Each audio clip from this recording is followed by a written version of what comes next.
While the idea of purposely feeding a bear human food may sound crazy to some, Ashley Hobbs with NC Wildlife says that they receive calls about this every single day. Whether it's somebody who fills up their bird feeder every day because they like to see the bears come in, or someone putting Snickers bars in the backyard for the bears, or a big old peanut pile in the backyard, I get calls about it all the time. Hobbs says the problem is that when people feed bears, the bear begins to associate people with the source of food. When they're continuously getting that food reward for coming up close to people, they lose their fear of people. They start checking around, looking for those easy food resources that they're getting elsewhere in the community. This may seem fun and innocent at first, and almost like you're creating a relationship with the bear. But ultimately that snowballs into behaviors where bears are coming up onto people's porches, getting into vehicles, getting into houses even, or approaching people begging for food. It's dangerous not just for people, but bears too. When bears are coming up close to people, that does put them in danger of meeting an intolerant person who doesn't recognize that the bear is just looking for food.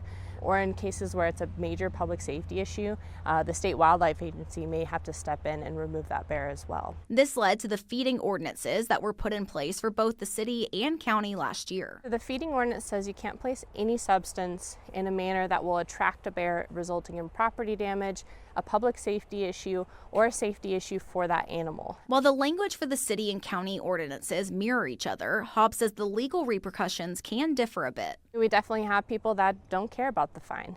So it starts at about $50. It increases about $50 with each additional infraction.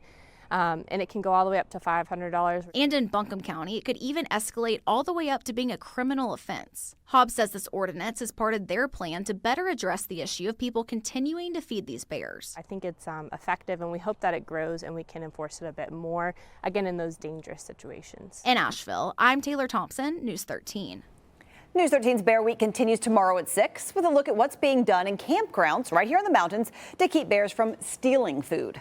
And we continue to get great videos to chime in. Cassie Hollyfield sent us this one of a couple of bear cubs playing in Asheville while their mother relaxes nearby. Oh, look at them. Send us your bear video and pictures through the chime in at WLOS.com.